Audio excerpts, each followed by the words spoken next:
이 나라가 언제쯤 일어설 수 있을까요? 글쎄요. 아마 최소 50년, 어쩌면 100년은 걸릴 겁니다. 아니면 영원히 일어서지 못할 수도 있고요. 당시 주한 미군 경제 고문관의 답변이었다.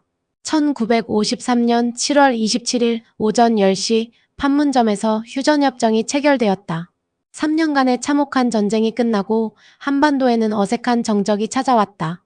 서울 거리를 걸으면 전쟁의 상흔이 그대로 드러났다. 1953년 7월 27일 오전 10시 판문점에서 휴전협정이 체결되었다.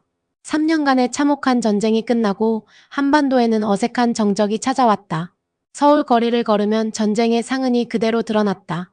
폭격으로 무너진 건물들, 깨어진 유리창, 그리고 길거리에서 구걸하는 아이들.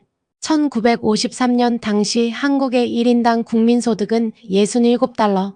이는 당시 아프리카의 가나보다도 못한 세계 최빈국 중 하나였다. 유엔 통계에 따르면 한국은 전 세계 192개국 중 경제 규모 180위에 해당하는 나라였다.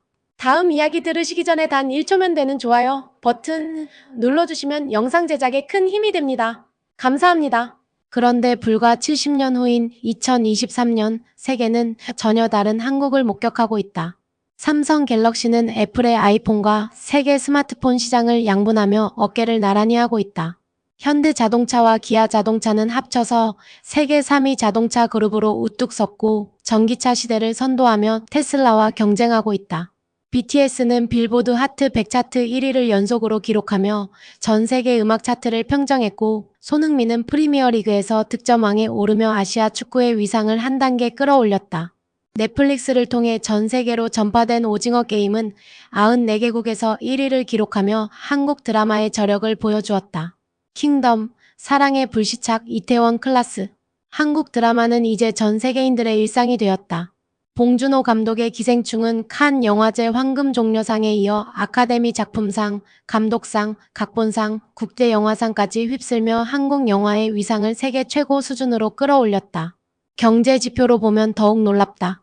2023년 기준 한국의 1인당 GDP는 32,000달러로 G20 국가 중 상위권에 속한다. 세계 10대 경제 대국으로 발돋움했고 수출 규모로는 세계 6위를 기록하고 있다. 특히 반도체, 조선, 석유화학, 철강 등 주력 산업에서는 세계 1, 2위를 차지하며 글로벌 산업의 핵심 축을 담당하고 있다. 대체 어떻게 이런 일이 가능했을까? 지도를 펼쳐보자. 한반도 남쪽 국토의 70%가 산지이고 석유나 천연가스 같은 에너지 자원은커녕 철광석이나 구리 같은 기본적인 광물 자원조차 찾아볼 수 없는 작은 반도 국가. 그것도 북한과 분단된 채로 휴전선을 사이에 두고 70년째 대치하고 있는 지정학적 악조건까지 안고 있던 나라. 주변에는 중국과 일본이라는 거대한 이웃들이 자리 잡고 있어 외교적으로도 늘 줄타기를 해야 하는 위치. 이런 조건에서 어떻게 세계를 놀라게 한 기적을 만들어낸 것일까? 더 놀라운 것은 단순히 경제 성장만이 아니라는 점이다. 문화, 스포츠, 기술, 교육, 거의 모든 분야에서 한국은 세계적인 성과를 내고 있다. 이 놀라운 반전의 드라마, 그 속에 숨겨진 진짜 비밀을 파헤쳐보자. 안녕하세요. 저는 리처드 콜린스라고 합니다. 영국 런던에서 태어나 옥스퍼드 대학에서 국제경제학을 전공하고 케임브리지 대학에서 박사학위를 받았습니다. 지금까지 30년간 세계 각국의 경제 성장 패턴을 연구해온 학자로서 현재는 케임브리지 대학의 경제학과 교수로 재직하고 있습니다. 방금 여러분이 들으신 이야기, 한국의 놀라운 성장 스토리 말입니다. 사실 저 역시 오랫동안 이것이 단순한 우연이나 운, 혹은 일시적인 현상이라고 생각했습니다. 제가 연구해온 경제학 이론으로는 도저히 설명이 안 되는 사례였거든요. 하지만 제가 직접 한국을 방문하고 그곳에서 만난 사람들과 이야기하며 깨달은 것은 이것이 결코 우연이 아니라는 사실이었습니다. 한국의 성장에는 다른 나라들과는 완전히 다른, 그리고 매우 특별한 비밀이 숨어 있었습니다. 오늘 여러분께는 제가 발견한 한국 기적의 진짜 비밀, 그리고 그 과정에서 겪었던 제 자신의 놀라운 변화를 들려드리고자 합니다. 이 이야기는 단순히 한 나라의 경제 성장담이 아닙니다. 인간의 의지와 교육의 힘, 그리고 문화의 위대함을 보여주는 감동적인 드라마입니다. 제 이야기를 본격적으로 시작하기 전에 먼저 제 자신에 대해 좀 더 자세히 소개해드리겠습니다. 저는 1965년 영국 런던의 중산층 가정에서 태어났습니다. 아버지는 은행원, 어머니는 초등학교 교사였죠. 어릴 때부터 지리와 역사에 관심이 많았던 저는 세계 지도를 보며 각 나라의 모습을 상상하곤 했습니다. 왜 어떤 나라는 부유하고 어떤 나라는 가난할까? 이런 의문이 제 머릿속을 늘 맴돌았습니다. 옥스퍼드 대학에서 경제학을 공부하면서 저는 자연스럽게 각국의 경제 발전 패턴에 흥미를 갖게 되었습니다. 특히 대학 2학년 때 애덤 스미스의 국부론을 읽으면서 한 가지 확고한 신념을 갖게 되었습니다. 바로 한 나라의 경제 성장에는 반드시 지리적 조건과 천연자원이 필요하다는 것이었습니다. 넓은 국토, 풍부한 지하자원, 우수한 항만 조건, 온화한 기후. 이것들이야말로 경제 발전의 필수 요소라고 믿어 의심치 않았습니다. 실제로 제가 연구한 대부분의 선진국들이 이런 조건을 완벽하게 갖추고 있었습니다. 미국을 보세요. 대서양과 태평양의 면한 광활한 국토, 미시시피 강과 오대호로 이어지는 뛰어난 수상교통, 텍사스와 알래스카의 석유, 중서부 평원의 곡창지대. 모든 조건이 완벽했습니다. 호주는 어떨까요? 철광석, 석탄, 천연가스 등 지하자원의 보고였고, 영국은 북해 유전과 석탄으로 산업혁명을 이끌었습니다. 노르웨이의 북해 유전, 사우디아라비아의 석유, 브라질의 철광석과 아마존. 모든 것이 제 이론과 완벽하게 들어맞았습니다. 그래서 저는 더욱 확신했죠. 지리가 곧 운명이다. 지아그로피 이즈 데스터니. 이것이 제 경제학 철학의 핵심이었습니다. 박사 과정을 마치고 케임브리지 대학의 조교수로 임용된 후 저는 지리적 결정론과 경제 발전이라는 주제로 수많은 논문을 발표했습니다. 자원과 번영 지리가 만든 경제사라는 제 첫 번째 저서는 학계에서 큰 주목을 받았고 이후 부교수, 정교수로 승진하며 이 분야의 권위자로 인정받게 되었습니다. 세계은행, IMF, OECD 등 국제기구에서 자문 역할도 맡게 되었고 각국 정부의 경제 정책 수립에도 참여했습니다. 제 이론은 간단명료했습니다. 자원이 풍부한 나라는 발전하고 자원이 부족한 나라는 어려움을 겪는다. 이것이 경제학의 철칙이라고 생각했죠. 그런 제게 한국은 늘 골치 아픈 예외 사례였습니다. 제 이론으로는 도저히 설명할 수 없는 나라였거든요. 1990년대부터 한국에 대한 논문들을 읽어보기 시작했지만 대부분이 아시아의 4마리 용 한강의 기적 같은 수사적 표현으로 가득했지 구체적인 설명은 부족했습니다. 박정희의 개발 독재, 수출 주도 성장, 재벌 시스템. 이런 키워드들로는 왜 한국만 성공했는지 설명할 수 없었습니다. 같은 조건을 가진 다른 나라들도 많았으니까요. 이런 고민이 30년간 계속되었습니다. 케임브리지 대학에서 국제경제발전론 강의를 할 때마다 저는 한국을 어떻게 설명해야 할지 정말 고민이 많았습니다. 제가 30년간 체계적으로 정립해온 지리적 결정론으로는 도저히 설명이 안 되는 나라였기 때문입니다. 매 학기 강의 계획서를 작성할 때마다 한국 부분에서 항상 멈칫거렸죠. 강의실에서 저는 대부분 자신만만했습니다. 자, 여러분. 오늘은 동아시아 경제 발전에 대해 이야기해보겠습니다. 먼저 일본을 봅시다. 섬나라라는 지리적 한계가 있지만 태평양의 면한 우수한 항만 조건과 근면한 국민성, 그리고 메이지 유신 이후의 적극적인 서구 문물 수용으로 급속히 발전할 수 있었습니다. 특히 1960년대부터 시작된 고도성장은 미국과의 안보 동맹 하에서 기술 이전을 받고 냉전 구조 속에서 서방 진영의 아시아 거점 역할을 한 지정학적 이점 때문이었습니다. 학생들은 고개를 끄덕이며 제 설명에 공감했습니다. 논리가 명확했거든요. 중국은 어떨까요? 960만 평방킬로미터의 광활한 국토는 영국의 39배에 달합니다. 14억 인구라는 거대한 내수 시장과 함께 세계 최대의 노동력을 보유하고 있죠. 그리고 히토류를 비롯한 풍부한 지하자원과 다양한 기후대를 활용한 농업 기반도 탄탄합니다. 1978년 덩샤오핑의 개혁개방 정책으로 이런 엄청난 잠재력이 한꺼번에 폭발하면서 경제 대국이 된 것입니다. 특히 상하이, 선전 등 연안 지역의 뛰어난 항만 조건은 수출주도 성장의 핵심 인프라였죠. 이런 식으로 설명하면 모든 것이 논리정연하게 들어맞았습니다. 싱가포르는 말라카 해협이라는 세계 해상교통의 요충지에 위치한 지리적 이점, 홍콩은 중국 대륙과 서구 세계를 잇는 천혜의 관문 역할, 태국은 비옥한 차오프라야 강 유역과 동남아시아 중심부라는 전략적 위치. 모든 나라의 성공 뒤에는 반드시 명확한 지리적, 자원적 이유가 있었습니다. 하지만 한국 차례가 되면 상황이 달라졌습니다. 그런데 한국은 좀 특별한 케이스입니다. 저는 항상 이렇게 말을 시작할 수밖에 없었습니다. 국토 면적이 한반도 남쪽 절반에 불과한 99,720평방킬로미터입니다. 이는 영국의 절반에도 못 미치는 크기죠. 그나마도 태백산맥을 중심으로 한 산지가 전체의 70.4%를 차지해서 실제 경제활동이 가능한 평지는 30% 미만입니다. 학생들의 표정이 점점 의아해졌습니다.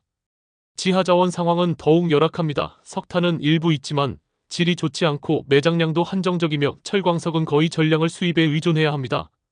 석유나 천연가스는 아예 없고 구리, 아연, 알루미늄 같은 기본적인 비철 금속 자원도 부족해서 대부분 해외 의존도가 90%를 넘습니다. 이쯤 되면 학생들 눈에는 그럼 어떻게 발전했지? 라는 의문이 가득했습니다. 지정학적 위치도 매우 불리합니다. 북한과 분단된 상태에서 248km의 휴전선을 사이에 두고 70년째 군사적 대치를 하고 있죠. 이는 막대한 국방비 부담을 의미할 뿐만 아니라 대륙으로의 육상 교통로가 완전히 차단되어 있다는 뜻입니다. 게다가 동북아시아에서 중국과 일본이라는 거대한 이웃들 사이에 끼어 있어서 외교적으로도 늘 균형 잡기를 해야 하는 어려운 위치에 있습니다. 그런데도 불구하고 여기서 저는 항상 말을 멈췄습니다. 정말 어떻게 설명해야 할지 막막했거든요. 학생들은 궁금한 눈빛으로 제 다음 말을 기다렸지만 저는 명쾌한 답을 줄 수 없었습니다. 30년간 연구해온 이론으로는 도저히 설명할 수 없는 나라였으니까요. 결국 저는 대부분 이렇게 얼버무리며 마무리했습니다. 아무튼 한국은 매우 예외적인 사례라고 할 수 있겠습니다. 아마도 625 전쟁 이후 미군의 지원과 일본과의 국교 정상화를 통한 경제 협력, 그리고 냉전 구조라는 특수한 국제정치적 상황들이 복합적으로 작용한 결과일 것입니다. 또한 박정희 정권의 강력한 개발 의지와 여러 요인들이 겹쳐서 다음 시간에는 동남아시아 경제에 대해 알아보겠습니다. 사실 이런 설명도 저 자신이 듣기에도 설득력이 부족하다는 것을 가장 잘 알고 있었습니다. 한국보다 더 많은 미군이 주둔했던 나라들, 일본과 더 가까운 거리에 있는 나라들, 냉전의 최전선에서 더 큰 지원을 받은 나라들이 왜 한국만큼 성공하지 못했을까요? 제 이론으로는 전혀 설명할 수 없었습니다. 이런 상황이 계속되면서 저는 점점 더 한국이라는 나라에 대해 깊은 의문을 갖게 되었습니다. 그런 제게 인생의 전환점이 찾아온 것은 2019년 가을, 평소와 다름없이 진행되던 강의 시간이었습니다. 그날 일어난 일은 제 30년 연구 인생을 송두리째 뒤흔들어 놓았습니다. 교수님, 궁금한 게 있는데요. 동아시아 경제에 대한 강의를 마무리하려는 찰나에 한 학생이 손을 들었습니다. 에밀리 존슨이라는 학생이었는데 경제학과 3학년으로 평소 질문을 자주 하고 토론을 좋아하는 적극적이고 영리한 학생이었기에 저는 기꺼이 웃으며 대답했습니다. 네, 에밀리. 무엇이든 물어보세요. 한국말인데요. 교수님께서 항상 예외적인 사례라고 하시잖아요. 그런데 정말로 그게 맞을까요? 제가 알기로는 한국이 세계에서 가장 빠르게 성장한 나라 중 하나잖아요. 1960년대에는 세계 최빈국 중 하나였는데 지금은 G20 선진국이 됐고 최근에는 BTS나 기생충 같은 문화 콘텐츠로도 전 세계적으로 엄청난 영향력을 갖고 있고요. 에밀리의 질문에 강의실이 갑자기 조용해졌습니다. 평소 50여 명의 학생들이 참석하는 강의였는데 모든 학생들이 관심 있게 저를 바라보고 있었습니다. 아마도 평소 한국에 대한 제 애매모호한 설명에 대해 의문을 품고 있던 학생들이 많았나 봅니다. 제 룸메이트가 한국 드라마에 완전히 빠져 있거든요. 사랑의 불시착이라는 드라마를 보고 나서 한국어까지 배우기 시작했어요. 지금은 오징어 게임도 봤고 킹덤도 정주행했대요. 그리고 제 남동생은 완전한 K-팝 팬이라서 BTS 콘서트를 보러 런던까지 갔다 왔거든요. 아미라고 자기들끼리 부르더라고요. 다른 학생들도 고개를 끄덕이며 공감하는 분위기였습니다. 2019년 당시 이미 한류는 영국 젊은이들 사이에서도 큰 인기를 끌고 있었거든요.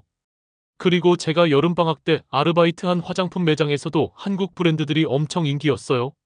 설화수, 헤라, 라네즈. 이런 브랜드들이 샤넬이나 디올만큼 비싸게 팔리고 있더라고요.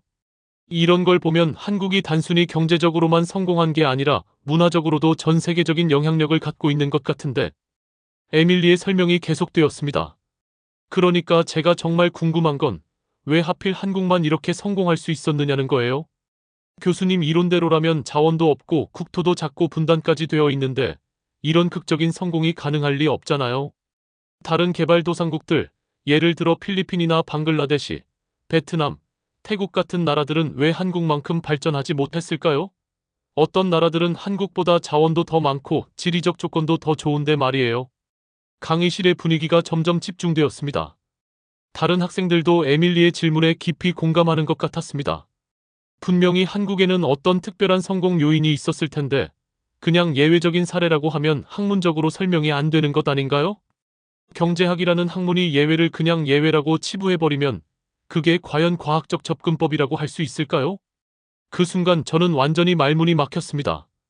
30년간 경제학을 연구하고 가르쳐온 제가 한 학부생의 날카롭고 논리적인 질문에 제대로 답하지 못하다니 정말 당황스럽고 부끄러웠습니다. 강의실의 다른 학생들도 조용히 제 답변을 기다리고 있었는데 머릿속이 하얗게 비어버렸습니다.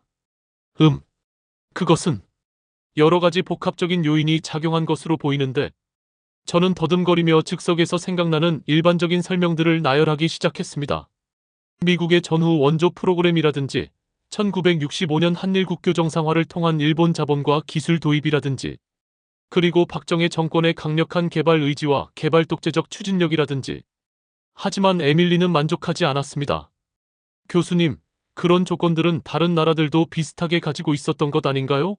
미국의 원조를 받은 나라는 한국만이 아니었고 개발 독재를 한 나라들도 많았잖아요. 그럼에도 불구하고 왜 한국만 이렇게 극적인 성공을 거둘 수 있었을까요? 정말 궁금해요. 저는 한 번 더 시도해봤습니다. 아마도 유교 문화권의 교육 중시 전통이라든지 단일 민족 국가로서의 응집력이라든지 그럼 중국이나 베트남은 왜 한국만큼 빠르게 성장하지 못했나요? 그들도 유교 문화권이고 단일 민족에 가깝잖아요. 에밀리의 반박이 즉시 따라왔습니다. 그 순간 저는 정말로 할 말을 잃었습니다. 제가 30년간 경제학을 연구하면서 쌓아온 모든 지식과 이론이 한 학부생의 논리 정연한 질문 앞에서 완전히 무력해진 기분이었습니다. 이 부분은 다음 시간에 좀 더 체계적으로 정리해서 설명드리도록 하겠습니다. 오늘은 시간이 저는 결국 강의를 서둘러 마무리할 수밖에 없었습니다. 하지만 그날 밤 저는 잠을 전혀 이룰 수 없었습니다. 에밀리의 질문들이 머릿속에서 계속 맴돌았습니다. 왜 한국만 이렇게 성공할 수 있었을까? 내 이론에 무엇인가 근본적으로 빠진 부분이 있는 것 아닐까? 정말로 한국은 그냥 설명할 수 없는 예외일 뿐일까? 이런 생각들이 꼬리에 꼬리를 물며 저를 괴롭혔습니다. 새벽 3시가 넘어서야 겨우 잠들었지만 꿈에서도 에밀리의 질문이 계속 들렸습니다. 그날이 바로 제 인생의 분수령이었습니다. 그날 이후 저는 마치 무언가에 사로잡힌 사람처럼 한국에 대한 모든 자료를 다시 찾아보기 시작했습니다.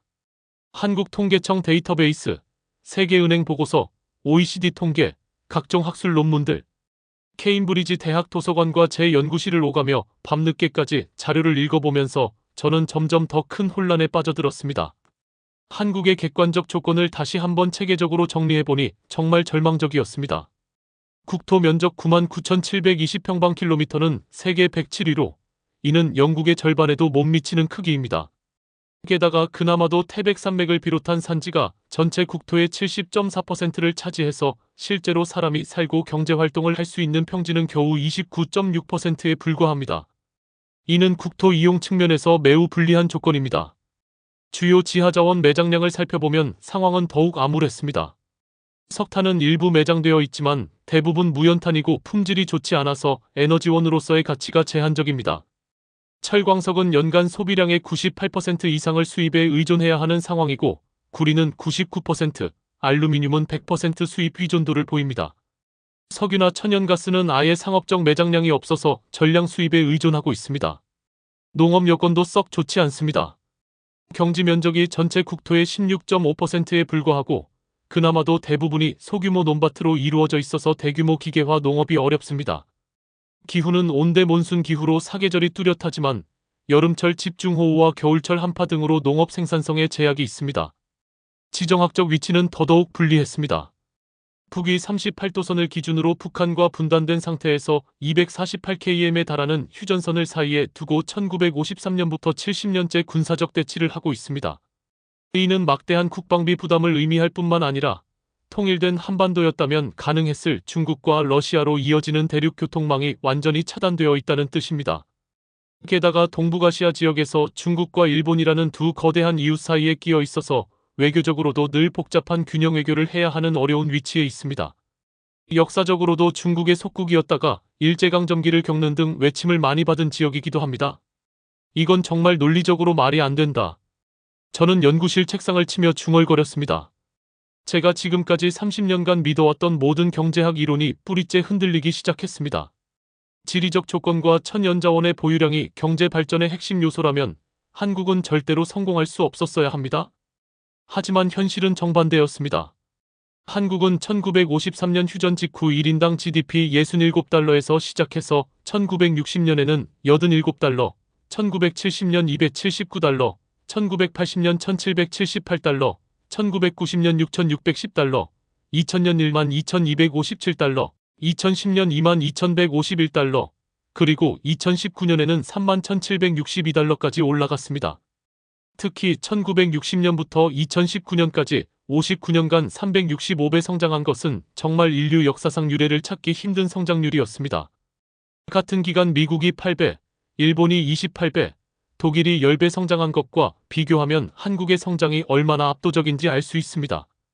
더 놀라운 것은 단순한 양적 성장만이 아니라 질적 발전도 동시에 이루어졌다는 점입니다. 1960년대만 해도 한국의 주요 수출품은 가발, 의류, 신발, 완구 같은 단순 노동집약적 제품들이었습니다. 그런데 지금은 어떤가요? 반도체 분야에서는 삼성전자와 SK하이닉스가 세계 메모리 반도체 시장의 70% 이상을 차지하고 있습니다. 조선업에서는 현대중공업, 대우조선해양, 삼성중공업이 세계 수주량의 40% 이상을 담당하고 있습니다. 자동차 산업에서는 현대기아차가 세계 3위 그룹으로 성장했고, 특히 전기차와 수소차 기술에서는 선도적 지위를 확보하고 있습니다. 문화 분야의 성과는 더욱 충격적이었습니다. 2012년 사이에 강남스타일이 유튜브에서 10억 조회수를 돌파하며 K-팝 열풍의 신호탄을 쏘아올린 이후 BTS는 빌보드 하트 100에서 연속 1위를 기록하며 비틀즈 이후 최초로 3주 연속 1위라는 기록을 세웠습니다. 영화에서는 봉준호 감독의 기생충이 2019년 칸 영화제 황금종려상에 이어 2020년 아카데미 시상식에서 작품상, 감독상, 각본상, 국제장편 영화상 등 4개 부문을 석권하며 아카데미 역사를 새로 썼습니다. 드라마 분야에서도 대장금, 겨울연가부터 시작된 한류가 최근 오징어 게임, 사랑의 불시착 등으로 이어지며 전 세계적인 문화 현상이 되었습니다. 이 모든 것들을 보면서 저는 완전히 혼란에 빠졌습니다. 제 이론으로는 도저히 설명할 수 없는 현상들이었거든요. 몇 주 동안 한국에 대한 심도 깊은 연구를 계속하면서 저는 점점 더 큰 좌절감과 혼란에 빠져들었습니다. 제가 평생에 걸쳐 쌓아온 학자로서의 정체성과 자존심이 심하게 흔들렸습니다. 30년간 공들여 연구해온 이론이 한나라 앞에서 완전히 무력해지다니. 이런 경험은 처음이었습니다.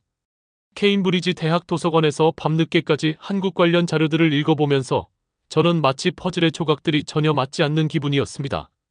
제가 그동안 발표한 수십 편의 논문들, 출간한 3권의 책들, 국제학회에서 한 수많은 발표들이 모두 허상처럼 느껴졌습니다. 정말 모르겠어. 대체 어떻게 된 거야? 저는 밤마다 아내 메리에게 넋두리를 늘어놓았습니다. 내가 30년간 연구해온 게 다 틀렸단 말이야? 자원도 없고 국토도 작고 분단까지 되어 있는 나라가 어떻게 이런 놀라운 성과를 낼 수 있지? 이건 경제학의 모든 법칙을 거스르는 일이야. 아내는 늘 차분하게 제 말을 들어주었습니다. 리처드, 당신이 그렇게 괴로워하는 걸 보니까 정말 안타까워. 하지만 이런 일이 생겼다는 것 자체가 새로운 발견의 기회일 수도 있지 않을까? 때로는 기존의 이론이 틀렸다는 걸 인정하는 것도 학자의 용기라고 생각해. 하지만 메리, 이건 단순히 이론이 틀렸다는 문제가 아니야. 내 전체 학문적 정체성이 흔들리고 있다고. 만약 지리적 조건이 경제 발전의 결정적 요인이 아니라면 그럼 대체 무엇이 중요한 거야? 그냥 한국에 직접 가보는 게 어때? 메리가 조용히 제안했습니다. 책상에서 아무리 자료만 봐도 답이 안 나올 것 같은데. 때로는 현장을 직접 보고 그곳 사람들과 이야기하는 것이 수백 권의 책보다 더 많은 것을 알려줄 수도 있잖아. 처음에는 그럴듯하다고 생각하며 고개를 끄덕였지만 곰곰 생각해보니 정말 이상한 일이었습니다. 저는 한 번도 한국을 가본 적이 없었습니다. 30년간 한국 경제를 연구 주제로 다뤄오면서 정작 그 나라에는 한 번도 발을 디뎌본 적이 없다니. 이것부터가 학자로서 매우 부끄러운 일이었습니다. 연구실에서 혼자 있을 때면 자꾸만 이런 생각들이 머릿속을 맴돌았습니다. 혹시 내가 뭔가 중요한 걸 놓치고 있는 건 아닐까? 한국 성공의 진짜 비밀이 단순히 통계 수치나 논문으로는 알 수 없는 곳에 숨어 있는 건 아닐까? 내 이론이 근본적으로 잘못된 건 아닐까? 특히 밤늦게 연구실에서 한국 관련 자료들을 읽다 보면 숫자와 그래프들이 주는 충격이 더욱 강렬하게 다가왔습니다. 1953년 전쟁 직후 한국의 산업 생산 지수는 일제강점기 최고치의 15% 수준에 불과했습니다. 사회 간접 자본은 80% 이상 파괴되었고 문맹률은 78%에 달했습니다. 이런 절망적인 상황에서 시작해서 2020년 기준으로 세계 10위 경제 대국이 되었다는 것이 믿어지지 않았습니다. 더 놀라운 것은 교육 지표의 변화였습니다. 1945년 해방 당시 78%에 달했던 문맹률이 1970년에는 12%로 1980년에는 7%로 급격히 감소했고 2020년 현재는 성인 문맹률이 거의 0%에 가까워졌습니다. OECD 통계에 따르면 한국의 고등교육 이수율은 70.4%로 세계 1위를 기록하고 있습니다. 1960년대만 해도 초등교육조차 제대로 받지 못하던 나라가 지금은 세계에서 가장 높은 교육 수준을 자랑하는 나라가 된 것입니다. 과학기술 분야의 변화는 더욱 드라마틱했습니다. 1960년대만 해도 기술이라고는 일본이나 서구에서 들여온 것이 전부였던 나라가 지금은 오지 통신기술에서 세계 최초를 기록하고 메모리 반도체에서는 전 세계 시장을 주도하고 있습니다. 블룸버그가 발표하는 글로벌 혁신 지수에서 한국이 세계 1위를 차지한 것도 결코 우연이 아니었습니다. 이 모든 자료들을 검토하면서 저는 한 가지 확신을 갖게 되었습니다. 한국의 성공은 결코 우연이나 행운이 아니라는 것입니다. 분명히 다른 나라들과는 근본적으로 다른, 그리고 매우 특별한 무언가가 있었을 것입니다. 그런데 그것이 무엇인지 도저히 알 수가 없었습니다. 2020년 1월, 저는 마침내 인생의 중대한 결단을 내렸습니다. 직접 한국에 가서 이 30년간의 미스터리를 풀어야겠다고 말입니다. 마침 코로나19가 막 시작되던 시기라 해외여행이 쉽지 않은 상황이었지만 제 학자 인생의 가장 큰 의문을 풀기 위해서는 꼭 필요한 여행이라고 생각했습니다. 2020년 2월 10일, 저는 생애 첫 한국행 비행기표를 예약했습니다. 그때만 해도 이 여행이 제 인생을 송두리째 바꿔놓을 줄은 몰랐습니다. 인천국제공항에 도착한 순간부터 저는 연속적인 놀라움을 경험했습니다. 공항의 규모와 시설 수준이 제가 수없이 이용해본 히드로 공항보다도 훨씬 뛰어났습니다. 자동화된 출입국 심사 시스템, 깔끔하고 현대적인 인테리어, 그리고 무엇보다 모든 시설과 서비스가 매우 체계적이고 효율적으로 운영되고 있는 모습에 깊은 인상을 받았습니다. 이것이 70년 전에는 폐허였던 나라의 관문인가? 이것이 제가 한국 땅을 밟으며 가졌던 첫 번째 충격이었습니다. 그리고 이것은 앞으로 일주일간 제게 닥칠 수많은 충격들 중 첫 번째에 불과했습니다. 한국에 온 지 사흘째 되던 2월 13일, 제게는 정말 운명적인 만남이 기다리고 있었습니다. 서울대학교 경제학부의 한 원로 경제학자를 만날 기회가 있었는데 김철수 교수님이라는 분이었습니다. 올해 80이 넘으신 분으로 한국의 경제 발전 과정을 처음부터 끝까지 직접 체험하고 연구하신 그야말로 살아있는 한국 경제사의 증인이었습니다. 서울대학교 경제학부 건물에 들어서면서부터 저는 묘한 감정에 사로잡혔습니다. 1946년에 설립된 이 대학이 한국전쟁의 폐허 속에서 어떻게 이렇게 세계적 수준의 연구 중심 대학으로 발전할 수 있었을까 하는 궁금증이 들었거든요. 김 교수님의 연구실에서 뵙는 순간 저는 그분의 온화하면서도 깊이 있는 눈빛에 압도되었습니다. 1939년 일제강점기에 태어나 해방과 전쟁, 그리고 한국의 기적적인 성장을 모두 지켜보신 분의 눈에는 역사의 무게감과 깊은 지혜가 고스란히 담겨 있었습니다. 콜린스 교수님, 멀리 영국에서 한국까지 오시느라 정말 수고 많으셨습니다. 김 교수님의 첫 인사는 따뜻했습니다. 한국의 경제 발전에 대해 연구하신다고 들었는데 혹시 어떤 점이 가장 궁금하신지요? 저는 더 이상 체면을 차릴 필요가 없다고 생각했습니다. 솔직하게 제 고민을 털어놓기로 했습니다.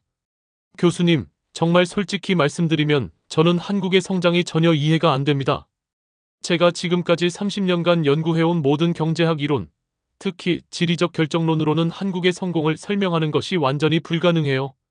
자원도 없고 국토도 작고 분단 상황의 지정학적 리스크까지.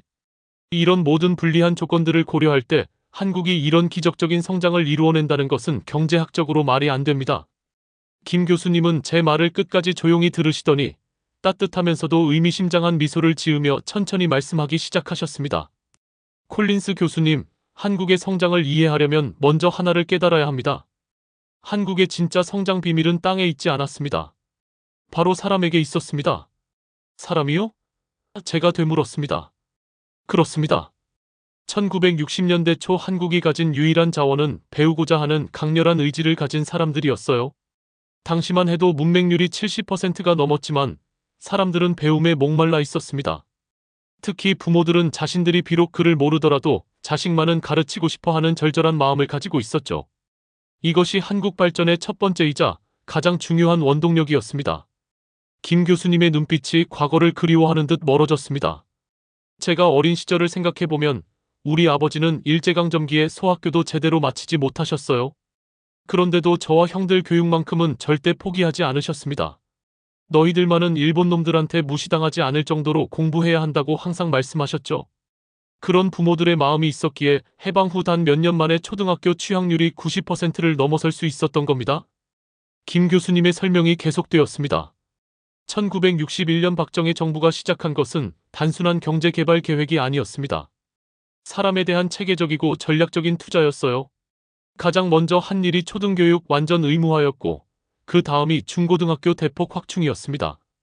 동시에 대학 설립도 적극 지원했고 기술자 양성을 위한 각종 전문 학교들도 세웠죠.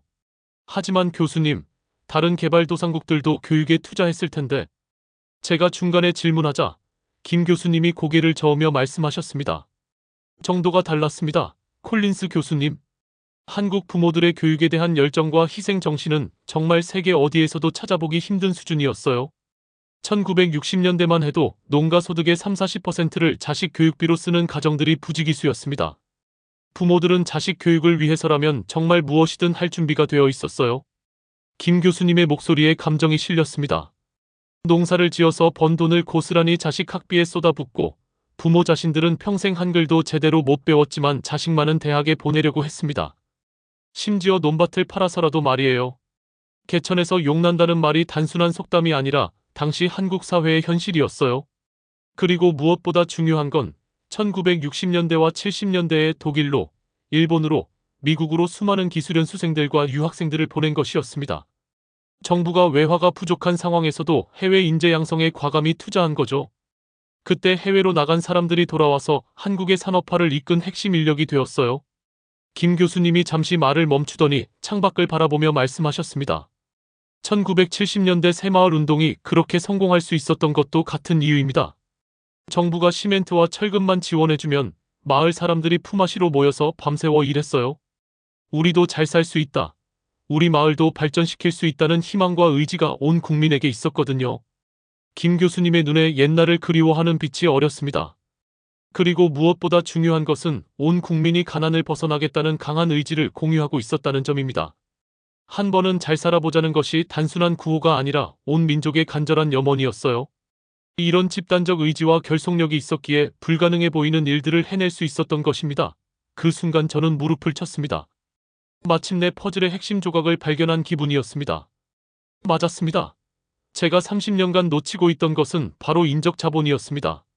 그것도 단순한 양적 인적 자본이 아니라 배움에 대한 열정과 발전에 대한 강렬한 의지로 무장된 질적으로 특별한 인적 자본이었던 것입니다. 교수님, 그럼 한국 사람들의 그런 특별한 의지와 교육열은 어디서 나온 걸까요? 제가 더 깊이 물어보았습니다. 김 교수님이 잠시 생각에 잠기더니 천천히 대답하셨습니다. 그것은 아마도 우리가 오랜 역사 동안 겪어온 끊임없는 시련들 때문일 겁니다. 고구려, 백제, 신라 시대부터 시작해서 몽골 침입, 임진왜란, 정유재란, 일제강점, 해방, 분단, 625 전쟁. 정말 끊임없는 외침과 어려움을 겪으면서 한국인들은 하나의 깨달음에 도달했어요. 어떤 깨달음 말인가요? 아무도 우리를 도와주지 않는다. 오직 우리 자신의 노력과 실력만이 이 모든 어려움을 극복할 수 있는 유일한 길이다라는 깨달음이죠. 그래서 조선시대에도 과거 제도가 그렇게 중요했던 것이고 해방 후에도 교육에 대한 열망이 그토록 강했던 것입니다. 김 교수님의 설명이 계속되었습니다. 일제강점기를 겪으면서 한국인들은 절실히 깨달았어요. 힘이 없으면 나라를 빼앗긴다. 그리고 그 힘은 결국 지식과 기술에서 나온다는 것을 말이죠. 그래서 해방 후 모든 부모들이 자식 교육에 목숨을 걸었던 겁니다. 우리 아이만은 무식해서 남한테 무시당하는 일이 없게 하겠다는 마음으로 말이에요. 이 대화를 통해 저는 완전히 새로운 관점을 얻게 되었습니다. 한국의 성공은 단순한 경제 정책이나 외부 지원의 결과가 아니라 온 민족이 공유했던 교육에 대한 열정과 발전에 대한 의지가 만들어낸 기적이었던 것입니다. 김 교수님과의 깊이 있는 대화 이후 저는 완전히 다른 시각으로 한국을 보기 시작했습니다. 서울 거리를 걸으면서 만나는 사람들의 모습이 전혀 다르게 보였습니다. 이전에는 그냥 바쁘게 움직이는 도시인들로만 보였던 것이 이제는 각자의 꿈과 목표를 향해 끊임없이 노력하고 발전하려는 사람들로 보였습니다. 지하철 2호선을 타고 강남역에서 홍대 입구역까지 가는 동안 저는 차 안의 풍경을 유심히 관찰했습니다. 출퇴근 시간대였는데도 상당수의 승객들이 책을 읽거나 스마트폰으로 무언가를 공부하고 있었습니다. 젊은 직장인이 영어 회화 앱으로 발음 연습을 하고 있고 중년 여성이 자격증 준비서를 열심히 보고 있으며 대학생으로 보이는 청년이 전공 서적에 형광펜으로 밑줄을 그어가며 공부하고 있었습니다.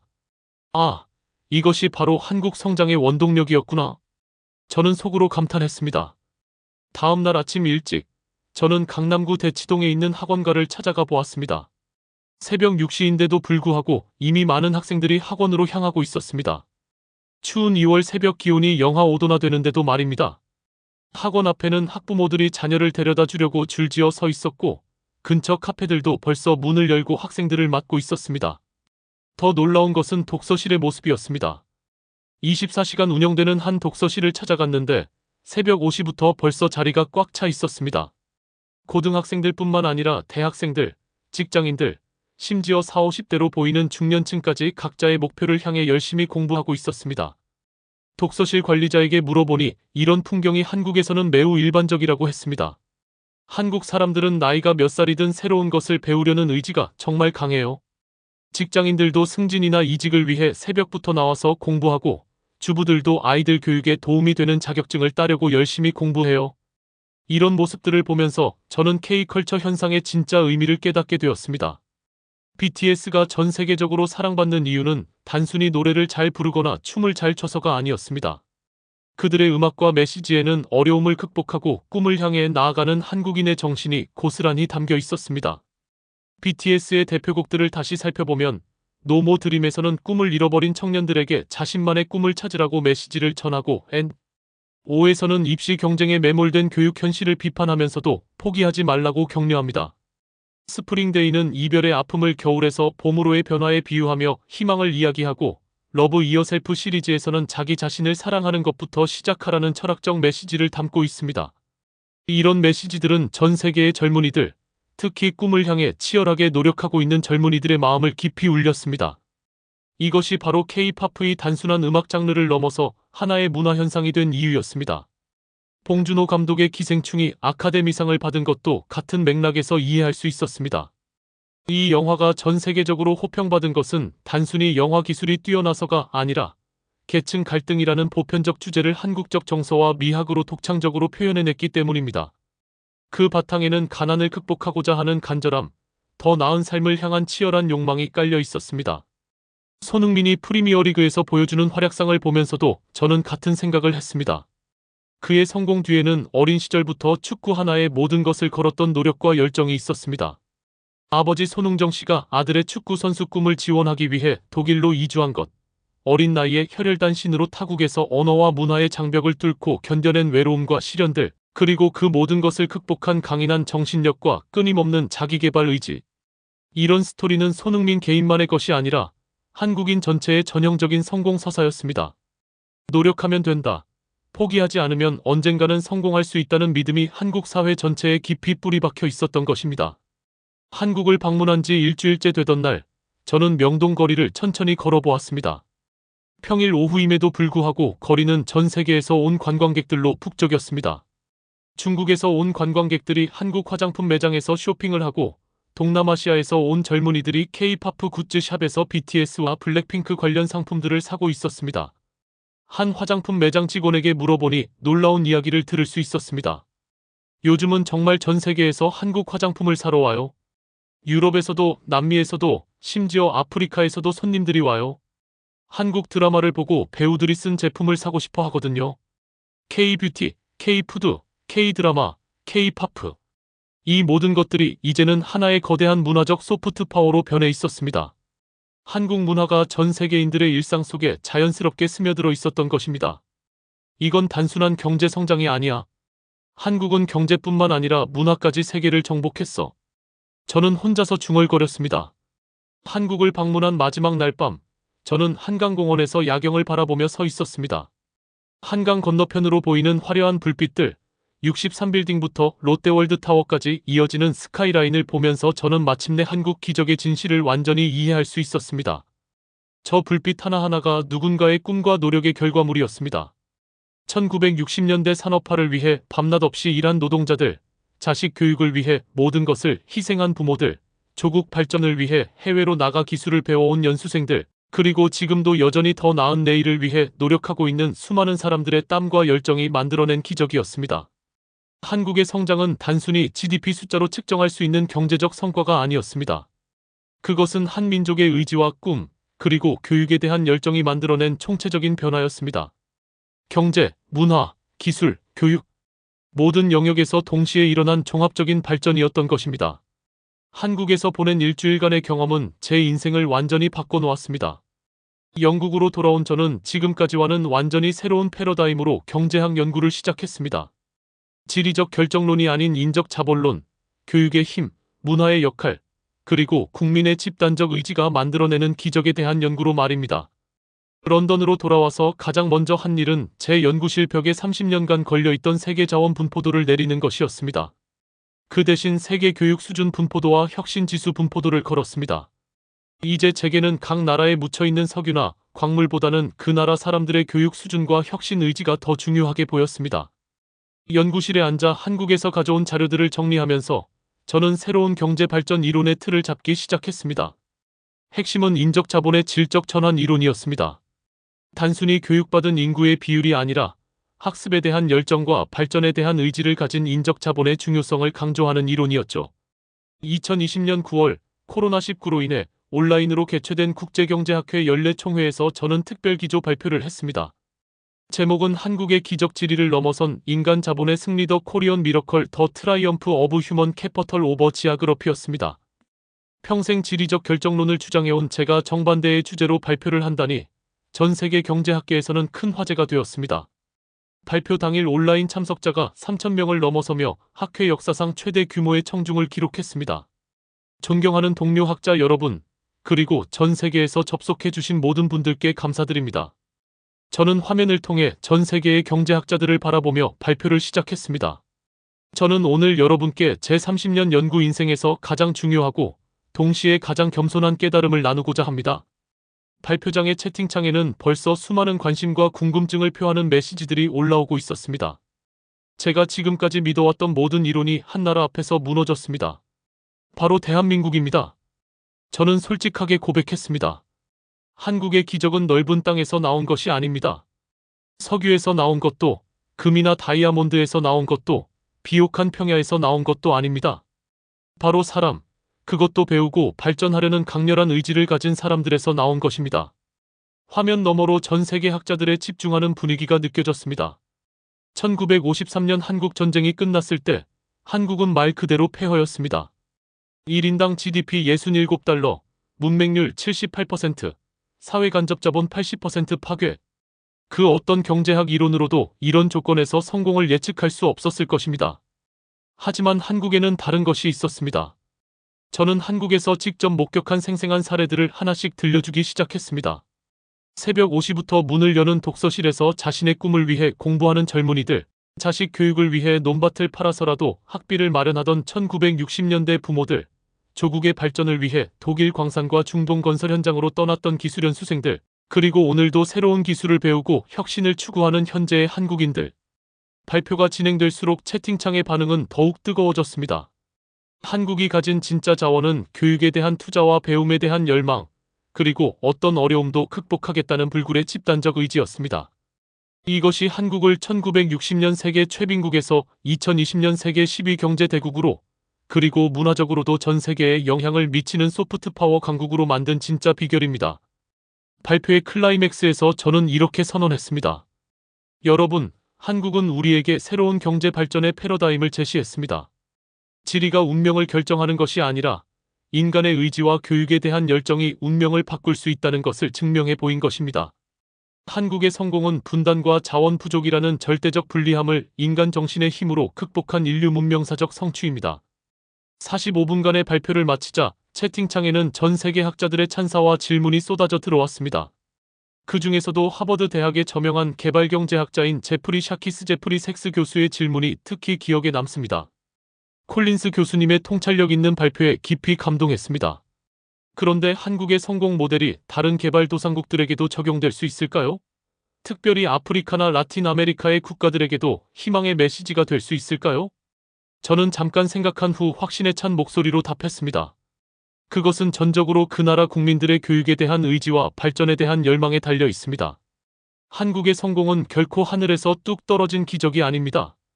한국 국민들이 가난을 벗어나겠다는 강한 의지를 가지고 교육에 모든 것을 투자하고 3세대에 걸쳐 끊임없이 배우고 노력한 결과입니다. 이런 정신과 의지, 그리고 교육에 대한 투자가 있다면 지구상의 어떤 나라든 한국과 같은 기적을 만들어낼 수 있다고 확신합니다. 발표를 마친 후 몇 주 동안 전 세계의 수많은 학자들, 정책 기반자들, 그리고 언론인들이 저에게 연락해 왔습니다.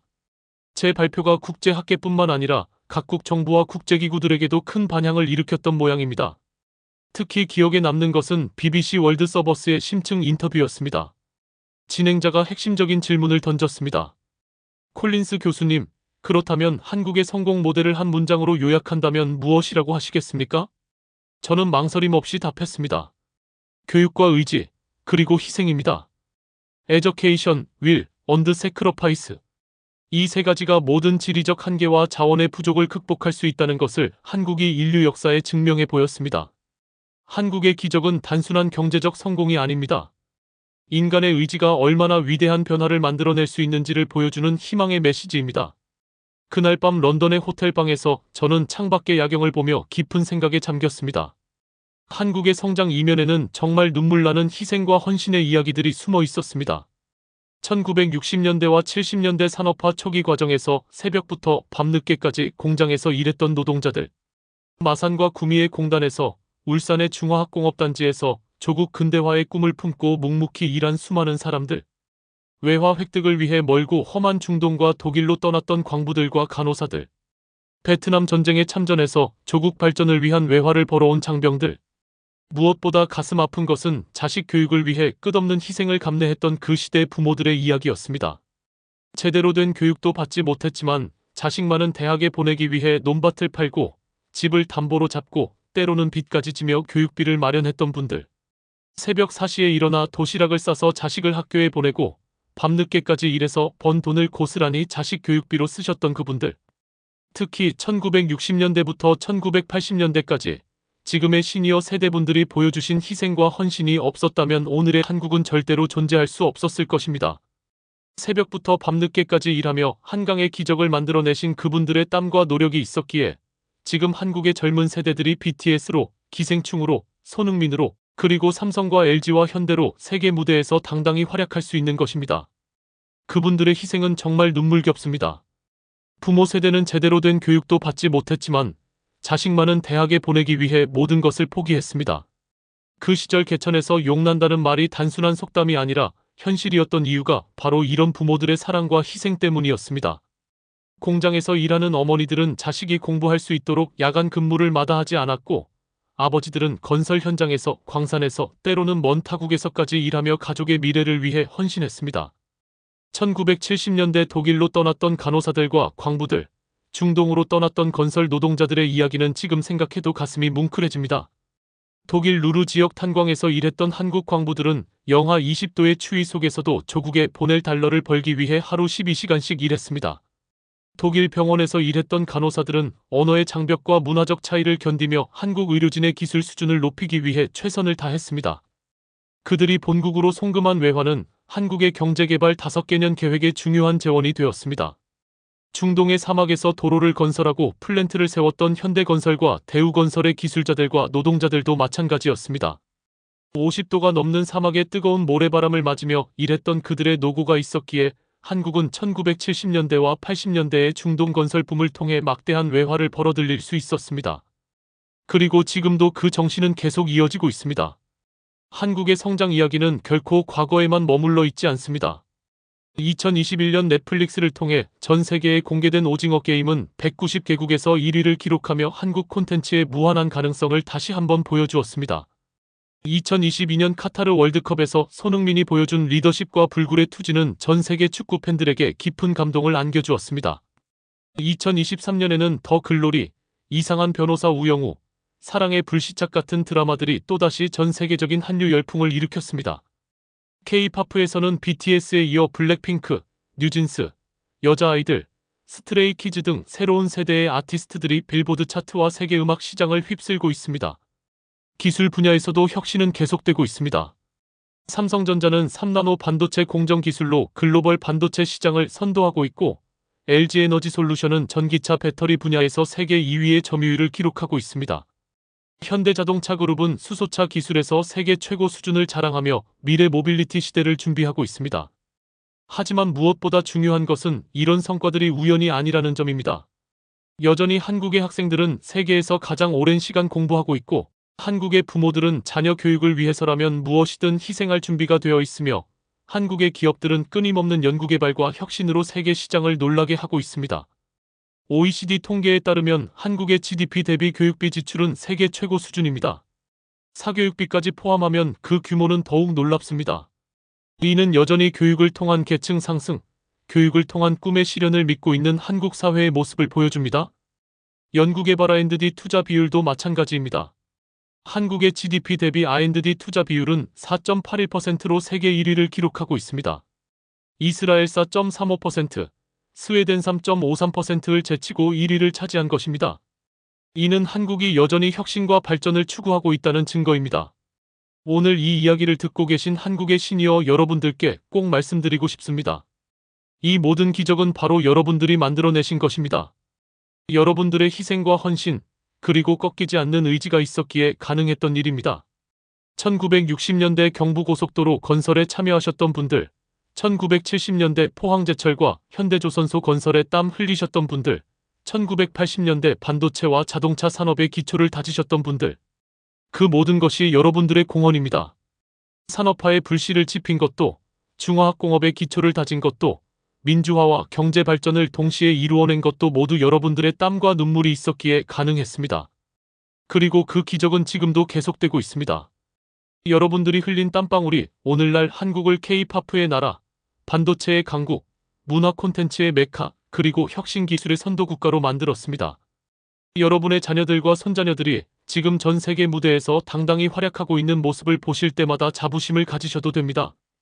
여러분들이 심어놓으신 교육에 대한 열정, 발전에 대한 의지, 그리고 포기하지 않는 정신이 지금의 한국을 만들었습니다. BTS가 그래미상 후보에 오르고, 봉준호 감독이 아카데미상을 받고, 손흥민이 프리미어리그에서 활약하고, 한국 드라마가 전 세계인들의 사랑을 받을 수 있는 것도 모두 여러분들이 만들어 놓으신 토대가 있었기 때문입니다. 한국은 이제 더 이상 작고 가난한 나라가 아닙니다. 전 세계가 주목하고, 배우고자 하고, 닮고 싶어 하는 나라가 되었습니다. 한국의 교육 시스템을 벤치마킹하려는 나라들, 한국의 기업 문화와 혁신 방식을 배우려는 기업들, 한국의 문화 콘텐츠를 즐기며 한국어까지 배우는 전 세계 젊은이들. 이 모든 것이 여러분들이 만들어내신 기적의 열매입니다. 유엔이 발표하는 국가별 혁신 지수에서 한국이 상위권을 유지하고, 세계경제포럼이 발표하는 국가 경쟁력 지수에서 한국이 아시아 최상위권에 랭크되는 것도 우연이 아닙니다. 그것은 여러분들이 심어놓으신 배움에 대한 열정과 끊임없는 발전 의지가 지금도 한국 사회 전체에 살아 숨쉬고 있기 때문입니다. 저는 한 영국인 경제학자로서 한국과 한국인들에게 깊은 존경과 감사의 마음을 표합니다. 한국의 이야기는 제게 학자로서뿐만 아니라 한 인간으로서도 커다란 깨달음을 주었습니다. 그리고 이 놀라운 이야기를 세계에 정확히 알리는 것이 제 평생의 사명이라고 생각하게 되었습니다. 한국의 성장 스토리는 단순히 한 나라의 경제적 성공담이 아닙니다. 그것은 인간의 의지와 교육의 힘이 얼마나 위대한 기적을 만들 수 있는지를 보여주는, 전 인류에게 희망과 용기를 주는 이야기입니다. 지리적 조건이 불리해도, 천연자원이 부족해도, 역사적 시련이 있어도 인간의 의지와 교육에 대한 투자가 있으면 모든 것을 극복할 수 있다는 메시지를 담고 있습니다. 폐허에서 기적까지, 절망에서 희망까지, 가난에서 풍요까지, 그리고 무명에서 세계적 명성까지. 한국이 걸어온 70년의 여정은 인류 역사상 가장 감동적이고 위대한 성공 스토리 중 하나입니다. 그리고 그 놀라운 드라마의 주인공은 바로 한국의 모든 국민들, 특히 오늘 이 이야기를 듣고 계신 시니어 여러분들입니다. 마지막으로 제가 서울에서 만났던 김철수 교수님의 말씀으로 이 긴 이야기를 마무리하고자 합니다. 한국의 기적은 아직 끝나지 않았습니다. 우리의 자녀들과 손자녀들이 계속해서 새로운 기적을 만들어갈 것입니다. 왜냐하면 배움을 향한 열정과 발전을 향한 의지, 그리고 어떤 어려움도 극복하겠다는 정신이 바로 한국인의 DNA이기 때문입니다. 여러분들이 심어놓으신 교육과 의지의 씨앗은 지금도 무럭무럭 자라나고 있습니다. 그리고 그 열매는 앞으로도 계속해서 전 세계를 놀라게 할 것입니다. 한국인이라는 것, 그 자체가 자부심입니다. 여러분들이 만들어내신 이 기적을 온 세상이 인정하고 존경하고 있습니다. 지금까지 페어에서 기적으로 한국의 성장 이야기였습니다. 영상이 유익하셨다면 좋아요, 구독 부탁드립니다. 제작에 큰 힘이 됩니다. 감사합니다.